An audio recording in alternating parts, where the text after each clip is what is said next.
people in Nigeria don't want to understand where they are. They want to understand the kind of people they deal with. So I want to start opening this fight. Pay attention. This video might be the most important video we ever watched today. Now, after the incident, the suicide bomber was captured and he was laid to Sheikh Gumi. Pay attention. He was laid to Sheikh Gumi. I'm not going to give you the story, just pay attention. And Gumi arrested Saudi Arabia and he was detained for 6 months. And the only way to finish the court process was sent him to life imprisonment, because that was what they sent the suicide bomber to up to today in life imprisonment. So now, good luck joining again and help Sheikh Gumi for them to bring him back to Nigeria. Normally, I say brought him back to Nigeria, report him. He's supposed to enter prison in Nigeria.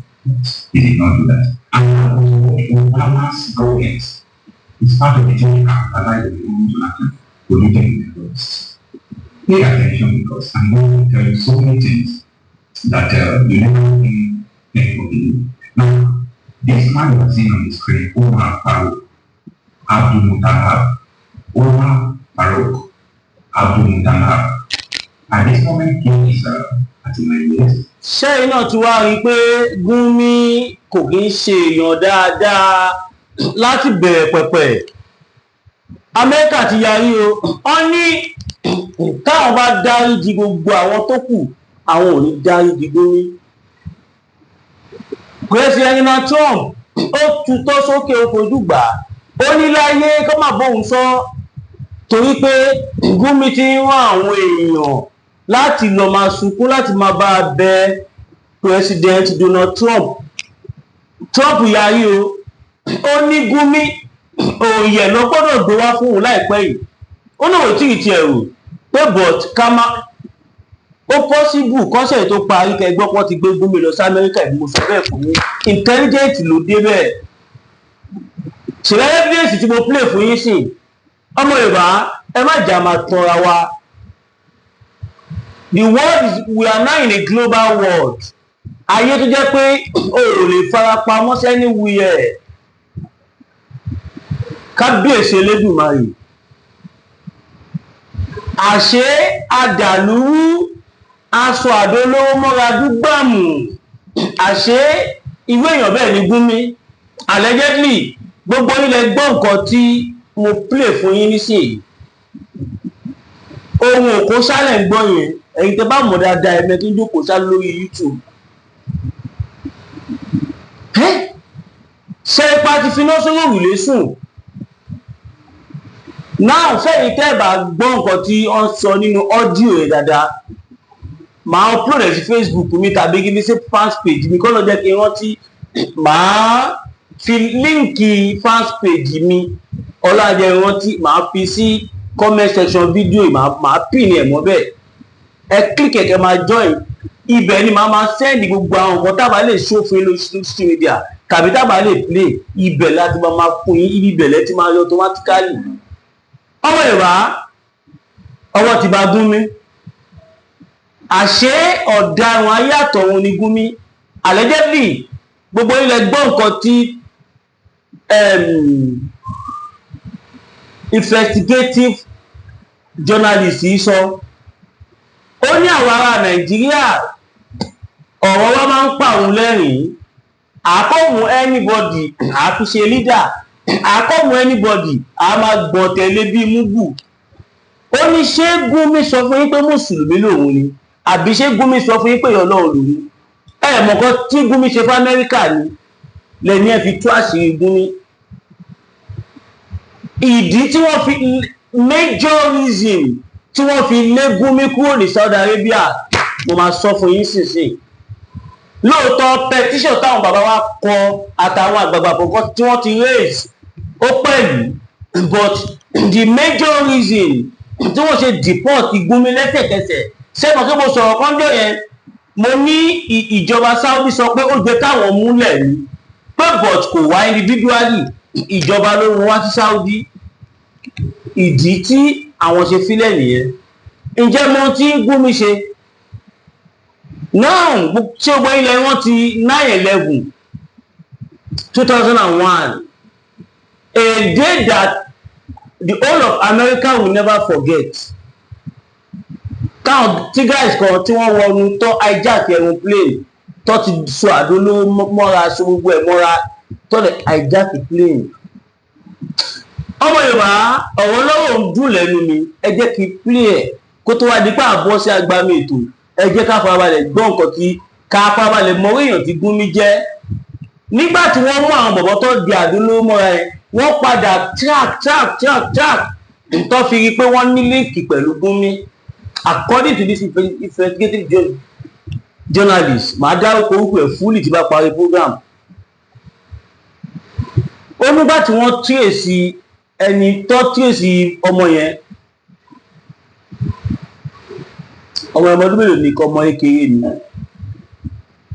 Nígbà tó tírèsì wọ́n rí pé ó ní líǹkì pẹ̀lú Gúnmi.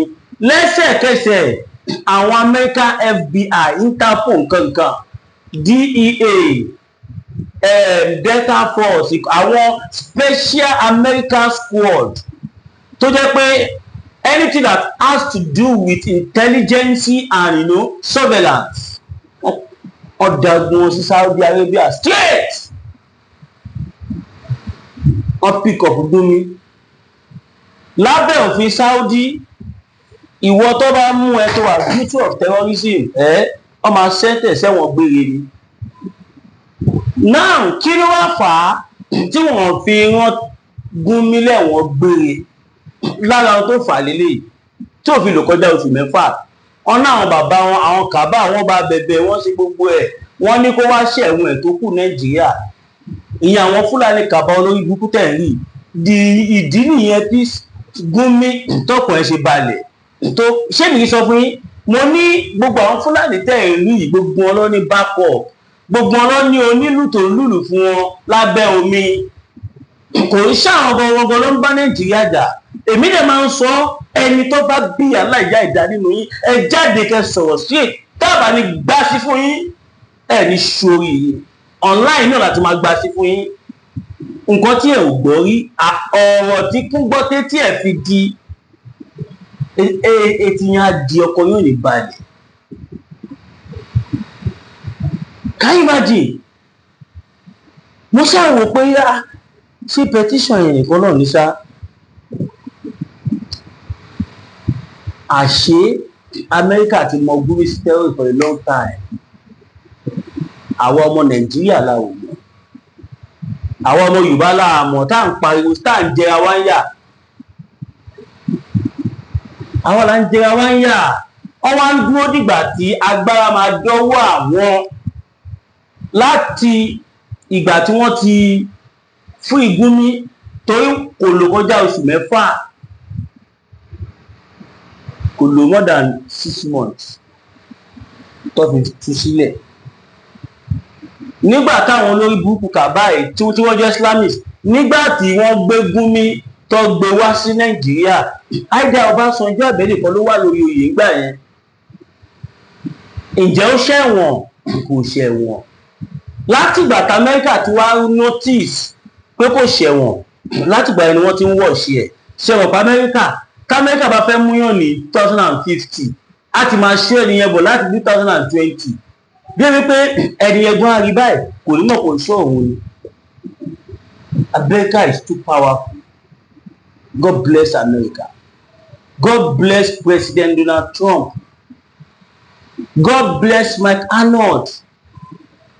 God bless Baba Akintoye. God bless Olóyè Sunday Igboho. God bless Gani Alagbala. God bless Kentos, ìyàwó igbákejì aláṣẹ Ìfẹ́lódùn. Mo kí bọ́dà mi takú ti Jésù, bàbá wa Àkànbí Yágbóyájù, mo kí ẹ̀yin náà, ẹ kú iṣẹ́ takuntakun. The current and only president of Yorùbá World Media. Mo máa ń sọ fún yín, tẹ́nibọ̀dì bá pe ẹ̀ ní president World Media fún yín tí ò ṣe làmídì, ẹ mú kẹ gbé bàbá pọ̀ ìfọ́tí fún tó bá túmọ̀ yín. Àwọn ará ilé ọ̀kan nìyẹn. Now Gúnmi nígbà ó ti gbàgbé, Yorùbá ní ọ̀mùtí dunú gbàgbé ìṣẹ́ tọ́tí bá ká lójú ẹ̀kọ́ ó tún sì máa wà ní ìṣẹ́ yẹn.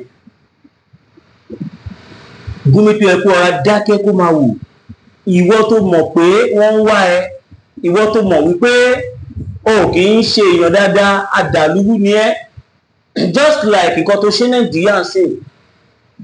Because tí ó bá kí n ṣe Gúnmi, Sultan of Sokoto, El-Rufai and Gowon, Al-Mustapha, Abdulsalam, Pantami, Shetima, Alimatu Sheriff àti bẹ́ẹ̀ bẹ́ẹ̀ lọ, tí ó bá ń ṣe àwọn tí wọ́n negotiate, tó ń sympathize fún àwọn olórí burúkú tó kúra ní Fúlàní kìíní, wọ́n á ti dẹni àná.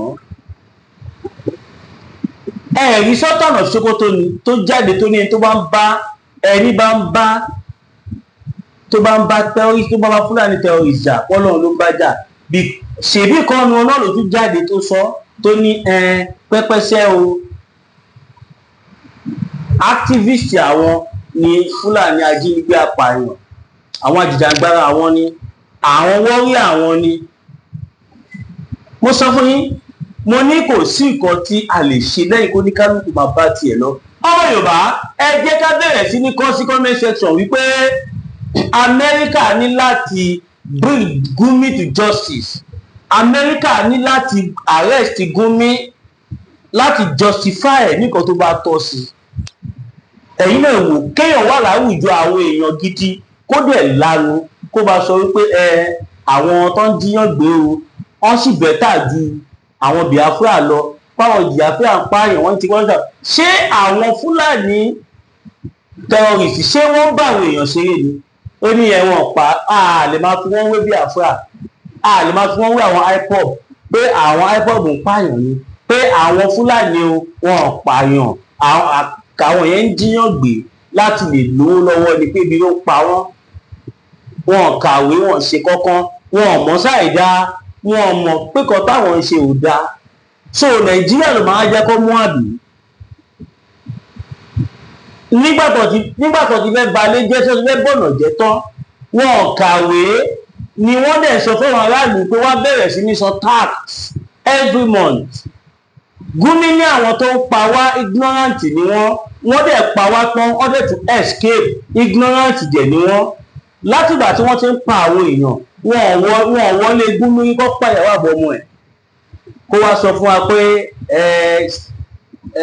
kò dákọ̀ pé ignorant ni. Ó máa ṣe òfò ni. Àti wà táwọn tó ń kí ẹ láyà ní tẹ́ bá sórí ọ̀kọ̀dọ̀ yín á dàrú, á lójú pọ̀. Ọlọ́run máa yọ Yorùbá láìpẹ́ yìí. Ọmọ Yorùbá, ìròyìn ayọ̀ kan ń bọ̀ lọ́nà, mo fi Ọlọ́run búra fún yín. Ó lè jẹ́ náà ọ̀sẹ̀ yìí, ó lè jẹ́ ní oṣù yìí, ó lè jẹ́ ní ọdún yìí.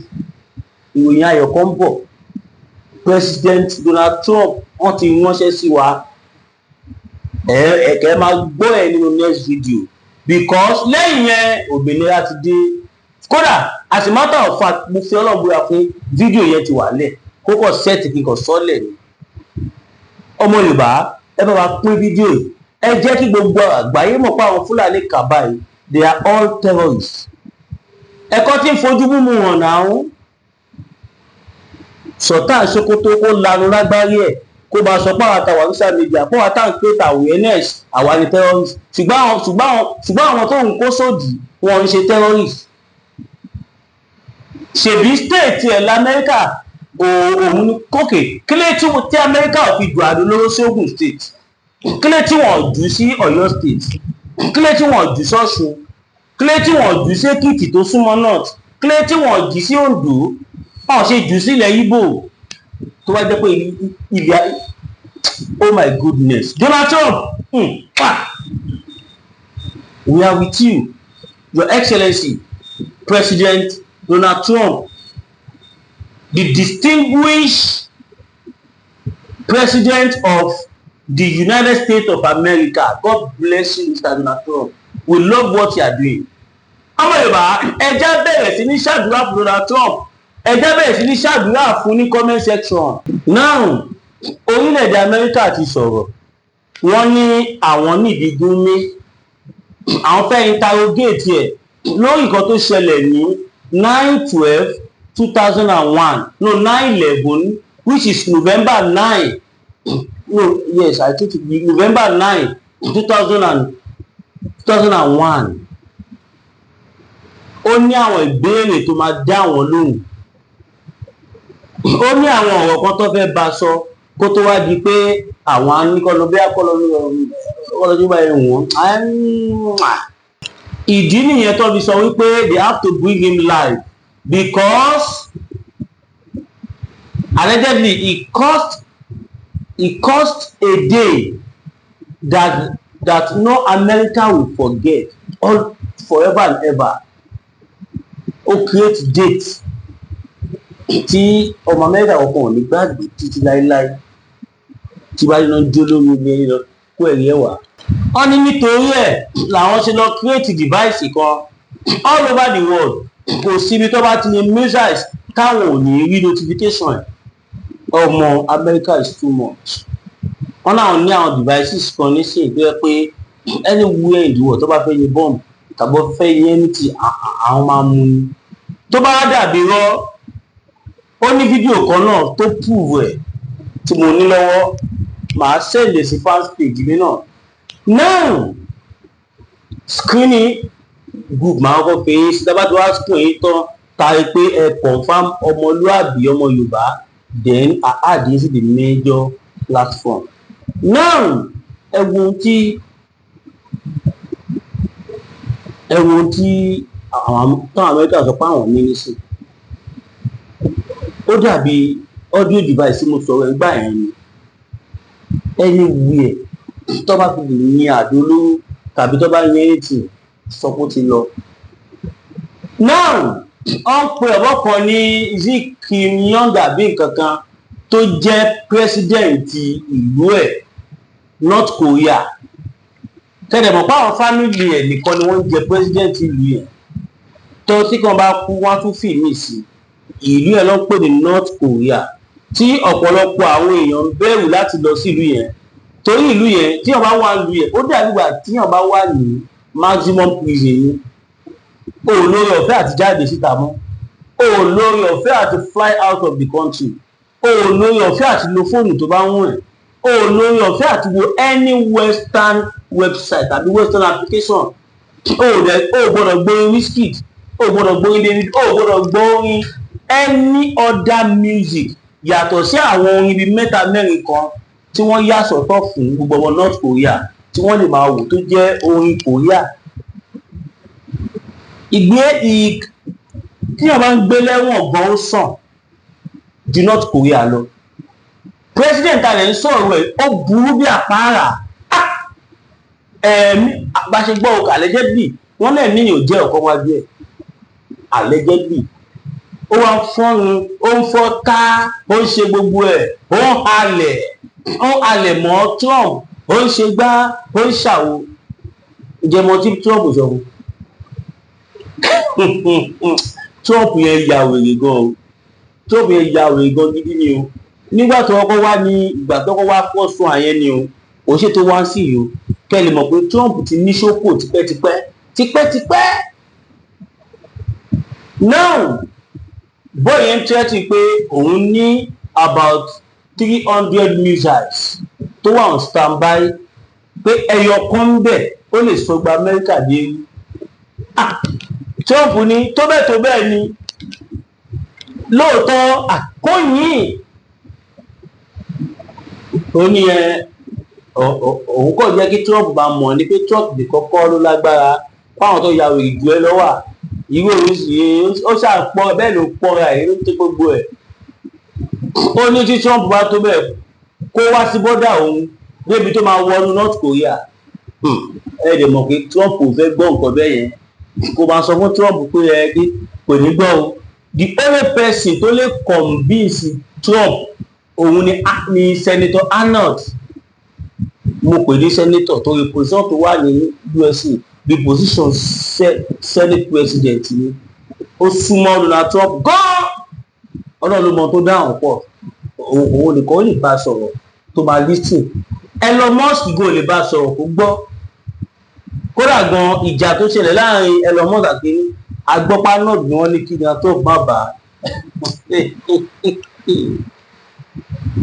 Trump wá ní òkè ó ní kí n má wá sí ìlú àbí tàbí kí wọ́n ṣàgbègbè ìlú ẹ, tèmi bá wá ṣàgbègbè ìlú ẹ wàá pick me up, wàá ti gbọ́ wá ṣe kó ní yes kó ní bẹ́ẹ̀.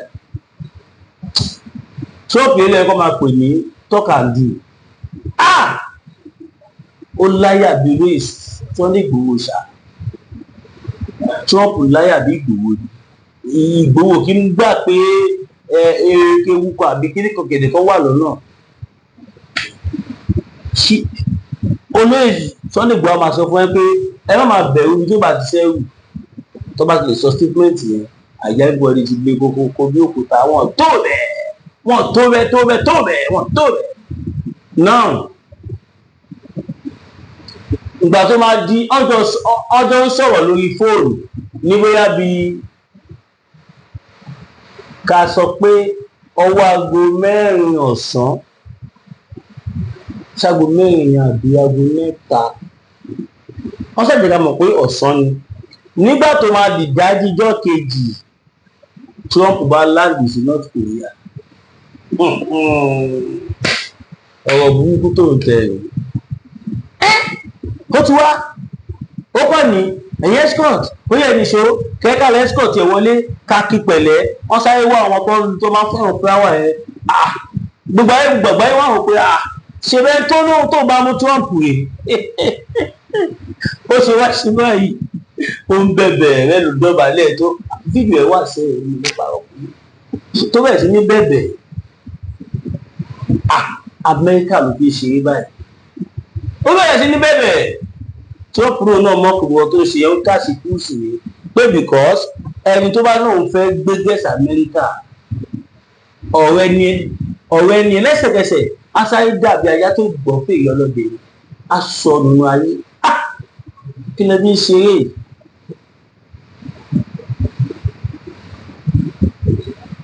So Trump wá sọ fún pé mísà tó fẹ́ yìnyẹn yìí pé òun ò ní bínú, pé òun dẹ̀ ní retaliate, pé òun fẹ́ nǹkan tí ò rí òun kò fẹ́ fẹyọ kan ẹ̀ hàn ohun tí ò rí láyé ẹ̀ débi tó máa ní tí ò kò sẹ́mọ̀ pé nǹkan tí yóò gbogbo èyí ò lè ní débi tí yóò máa rí ó ní nǹkan máa fi hàn.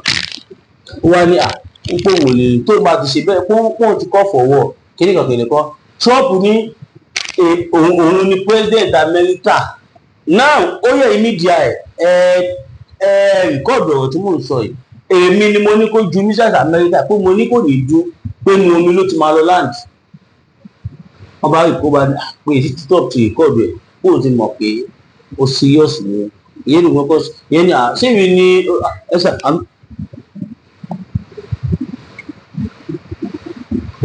olóró bá bọ́ sí ìdílé sáà pẹ̀lú àwọn tí wọ́n ti máa ń yin mísà yìí. Ọkọ̀ yìí ní ṣe ní tòbá.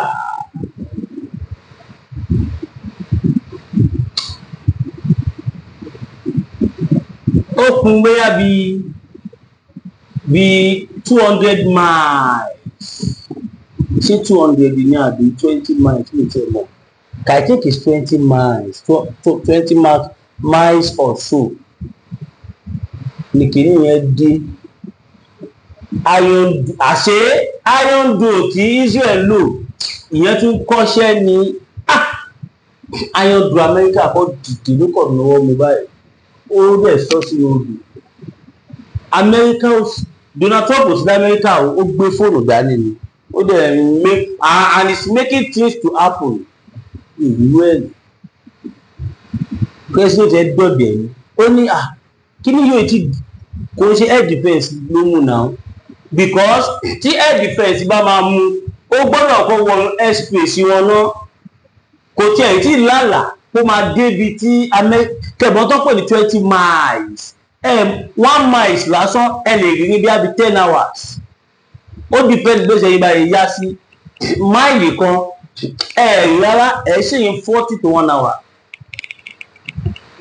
kẹ́lẹ̀ mọ́ wọ́n èjì sí ó wá kún bí i 20 miles iron dune ó dẹ̀ píkì mísáì yẹn ó dẹ̀ lọ jù sínú Red Sea. ẹ sọ fún mi tó bá jẹ́ ẹni president North Korea lẹ́sẹ̀kẹsẹ̀ kí lè máa ṣe máa gbà lọ́gàá àbẹ́tò ẹ̀ ó ní ṣe gángan kẹ̀ ní tó ń fojú òun rí tóun ò tiẹ̀ rò rí ó wá ń dúpẹ́ lọ́wọ́ Amẹ́ríkà ó wá ní kọ́ fóun ní kí ló máa kíni náà o tí máa rántí máa sọ kọ́ fóun ní tí pánì lọ́wọ́ lọ́wọ́ kọ́ fóun kóun náà lọ fi bíìlì tọ̀dọ̀ tòun so that òun náà lè rí Amẹ́ríkà ní rárá o ẹni tó máa ní nǹkan táwọn ní ó gbọ́dọ̀ kọ́ ní B2 spirit bomber B2 spirit yẹn ó yí má dé bẹ́ẹ̀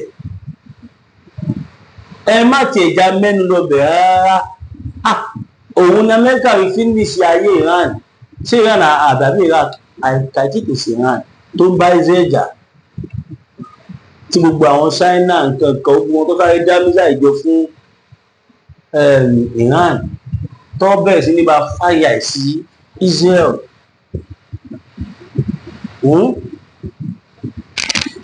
Ìgbà tí Amẹ́ríkà máa stop gbogbo nonsense at more than 5 million pieces missile ló wà lẹ̀ tí wọ́n tẹ̀ tí wọ́n tẹ́ pé kí wọ́n tó kàn á sì fẹ́ tó 15 years tó bá yin missile everyday kọ́ tó lè dèbí tí yẹn wà ó sì máa tó another 10-20 years ẹ̀rọ ipò sí gbogbo ipò sí Trump kò gbé B2 spirit ẹyọ kan ṣe pé ló gbé dìde. Bàbá sọ̀rọ̀ lọ́sàn-án wọn láwọn fún Iran ní ọ̀sẹ̀ méjì láti orókù ràjẹ́ bẹ́ẹ̀ àwọn máa sọ gbòòrò ẹ̀ nípa àwọn máa neutralize ó ní wọ́n ní ìyẹn ẹ̀wọ̀n náà wà fẹ́ ìgbà tó pọ̀ máa di bí after 4 hours later àṣà Amẹ́ríkà kan fi take over West States tó pọ́ tó sọ pálásán tó máa jù ṣe wá fẹ́ làm underground yẹn lọ bí àbí káfẹ́ tó 3 miles sí 2.5 miles underground tunnel ṣàṣà nìkan tí ò sí bẹ́ẹ̀ Amẹ́ríkà sọ gbogbo ìgbẹ́kẹ̀lé ìlú wọn Amẹ́ríkà sọ di ewu láàrin about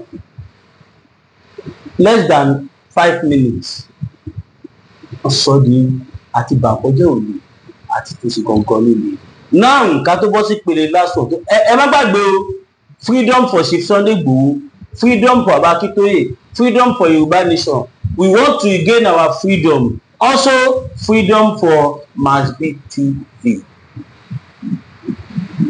ẹ má wò mí níran o ẹ náwó sọmọ yín o ojú òní tí yín o àní ṣíṣe o 021 account 41-68704 021-41-68704 GTB Williams Olúwatósìn ìjálẹ̀wá ẹ máa rí lórí ẹ̀ God bless you all.